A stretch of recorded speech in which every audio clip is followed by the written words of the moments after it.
Hello and good afternoon. My name is Sandino Gomez, and this is the second entry into my showcase for an inspired teacher as part of the National University's Sanford School of Education Teacher Credential and Masters in Education program, of which I am a student and a candidate. So this is a showcase reflection on course number 604 entitled Learners and Learning. We did a lot of studying around kind of the students themselves, how they learn, some of the techniques that we use to help students learn, both kind of external techniques as well as internal techniques for the students to practice themselves, including self-directed monitoring and all sorts of awesome stuff like goal setting, self-directed strategies and self-monitoring and things along that. We also learned a little bit about the kind of diversity of students and in particular the special education needs as well as the learning disabilities that a lot of different students face. So really great course, and we produced a lot of quality material while working there, a lot of great assignments including the cultural basket. And this one in particular, my brochure that I would be sending home to parents of my future classes. It's basically, entitled Communication and Collaboration with Parents is Awesome. Let's totally talk often and in depth, homie. Kind of a goofball, what can I say?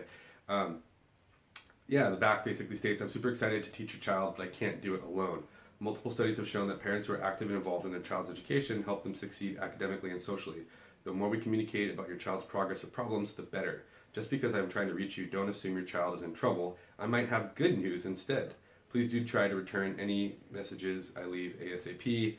Communication is key.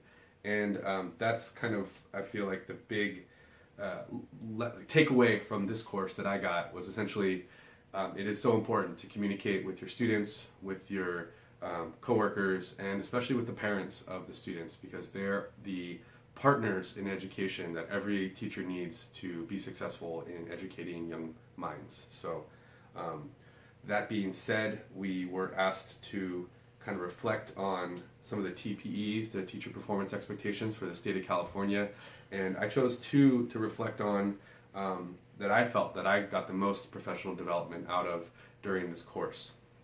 The first one is TPE number 1, engaging and supporting all students in learning.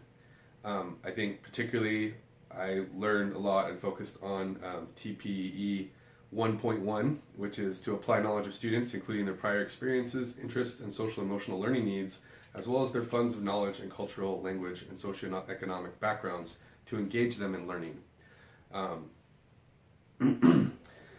Just learning about the different kinds of special education and the diversity of learners, including multilingual learners and kind of bilingual education, I thought really spoke to this one. I wrote about in my journals that we did as part of our assignments this month, we learned about tolerance, but I also wrote about how I don't think tolerance is enough when it comes to tolerating other people's, the diversity of people. I like to push it a little further and say that we should celebrate our differences, and that a diverse society makes us a stronger society, makes us a more cohesive society, and that if we can learn to celebrate our differences instead of seeing them as things that divide us, there's a lot of potential power there for not only creating a better school environment, but also a better society as well. So, I think this TPE speaks to that. And the second TPE or the second category of this particular TPE was TPE 1.2, maintain ongoing communication with students and families, including the use of technology to communicate with and support students and families, and to communicate achievement expectations and student progress. So the kind of introspection or self-retrospection that I did here, during this class, I learned a ton about the special education needs, about special education techniques and what it is. I learned about learning disabilities, the different categories of such, and the importance of individual education programs for students that are facing these different challenges. The techniques that I'm going to be using, that I learned about this quarter that I hope to use in my classroom, would be self-monitoring as opposed to teacher-directed monitoring. and as well as essentially self-directed strategies for students. I believe this can be more effective and ultimately less work for the teachers if a student's education is student-driven. So that includes goal setting, progress monitoring, and self-reinforcement, which are all techniques we learned about in this particular course. So this course, in kind of looking at myself and what I already believed, it reinforced my belief in the importance of diversity and the diversity of learners and the different types of learners, that one particular learner type is not better or worse than any other kind. They're just all different, and as I said, we should celebrate those differences and work to make sure that their education is not impeded by those differences and rather enhanced if possible.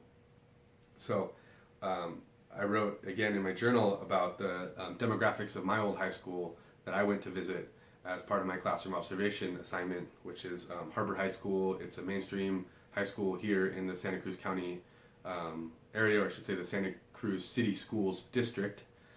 It's one of 3 mainstream high schools in the district, and the demographics there have just completely flipped from when I was a student 20 years ago. But to today, the population was quite well off, a wealthier demographic, and a much wider demographic. And in the 20 years since I've been there, the school is now a Title I school due to the number of socioeconomically disadvantaged students, as well as a predominantly Latinx population. So I think it was something like 57% of the students are now identified as Latinx students, and the white students at the school are actually now the minority, which is a complete flip from what it used to be when I was there. That being said, I think the important thing about these 2 TPE sections is that as we learn to celebrate the differences of our students, we need to make sure that we are prepared as educators to work in those different and diverse environments. So I wrote much more about this, and I'd be happy to talk about it later if anyone was ever so interested. I think the other assignment that really spoke to me and really I think I got the most out of was actually going to Harbor High and observing a special education classroom. I worked with Miss Janet Bacon. She's a special education professional with over 20 years experience teaching at Harbor High, so she's seen the school change quite a bit in her years, and she's still there teaching. I observed a math support class as well as a kind of general academic support class. So she had some really amazing techniques to help her students succeed, including these binders that included a contract that went home to the parents, outlining the expectations of what she wanted from every student, as well as a whole bunch of tools for the students to use in whatever topic the class was for. So the math support class, the students had a bunch of worksheets and kind of resource pages regarding mathematics, and then in the general education class there was just a whole bunch of stuff about like study techniques and how to plan your work and things like that. She really ran, I think, what I thought was an effective classroom considering some of the problems that some of her students were facing, which we chatted about afterwards in our interview regarding the assignment. And I felt that this assignment, the classroom observation visit, really helped me to better understand and kind of work towards in my own future goals TPE number 5, which is assessing student learning, and in particular TPE 5.3, which is to involve all students in self-assessment reflection on their learning goals and progress and provide students with opportunities to revise or reframe their work based on assessment feedback, as well as TPE 5.5, which is to use assessment information in a timely manner to assist students and families in understanding student progress in meeting learning goals. So again, the contract that she sent home basically outlined what was expected of students throughout the class, and that made it very clear to parents how they could also support their student while in Miss Bacon's class. She also used those binders as self-monitoring tools and self-assessment tools, where working with the information she had in the IEPs, she was able to set a large goal for her students to slowly work towards by creating a checklist of assignments that would eventually increase that student's competency towards achieving that larger kind of end of the year goal. So it was a wonderful example of self-monitoring, goal setting, and self-reinforcement. She always asked her students at the end of the day to basically grade their performance 1 through 10, and I observed while I was there that many of the students who felt they did a good job clearly took away a positive feeling regarding that class and were able to use that day's work to kind of inspire them to continue forward academically. It was really clear and obvious that the students had a great rapport with Miss Bacon and her classroom aides, as well as amongst themselves, and the kind of supportive environment I witnessed was quite impressive. Yeah, so TPE 5.3 was essentially her self-assessment tools and the binders. TPE 5.5 was the way that she used that information to have her students self-monitor and work towards their goals. I think for some of the exterior factors that impacted my experience in this class this month was, again, learning about how to celebrate the diversity of our learners and not just tolerate the different kinds of learners, but to really see them all as having the potential to succeed and to be incredibly successful in their academic goals if given the right structures, tools, and teaching techniques.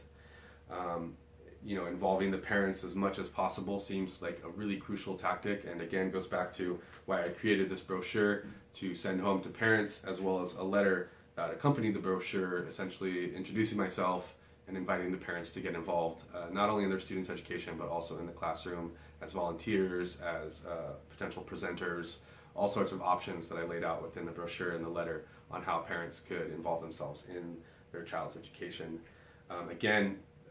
TPE 5 is all about assessing student learning, and it was really amazing to see not only to see the techniques in action in the classroom observation that I did, but also just to learn about all of the different self-monitoring techniques explained in one of the IRIS modules, which is a institute designed to support teachers and to help teachers who are learning to become teachers, teacher candidates like myself, to have more tools and experience with that kind of classroom management techniques and strategies for working with classes. And again, I think the contracts were just an invaluable tool for Miss Bacon, and I think it's something I'm going to use in my career as well, where I just lay out really clearly with parents what's expected of their students and how we can work together to make sure they succeed. I think both of these assignments, the brochure as well as the classroom observation, are going to give me the experience to help me become an inspired teacher by giving me the kinds of tools that I'm going to need to see my students succeed, which is going to be always my priority as a California educator. I think there's an incredible amount of work involved in being a teacher, and I know that and I'm aware of that, but I think that it's the kind of work that is so incredibly fulfilling when you see a student who is struggling finally take on mastery of a subject or a topic and feel like they're able to now not only help their own education, but to see them support their peers in their education as well. One of the techniques I learned about last month's class was the group work that my classroom observation teacher, Miss Judith Mayer, did, where she would get students of different abilities grouped together in a permanent group for the year, such that the ones that were more advanced were able to help the ones that were not quite as advanced in the social studies topics, which was what she was teaching, the history and the kind of politics and economics that she was teaching her students. So, I think every class so far I've gotten a lot of both knowledge and experience that is going to help me become inspired professional, if I could talk, an inspired professional educator here in the great state of California, and I'm looking very forward to doing so. Cheers, y'all. Adios, Teacherland. Have a great one.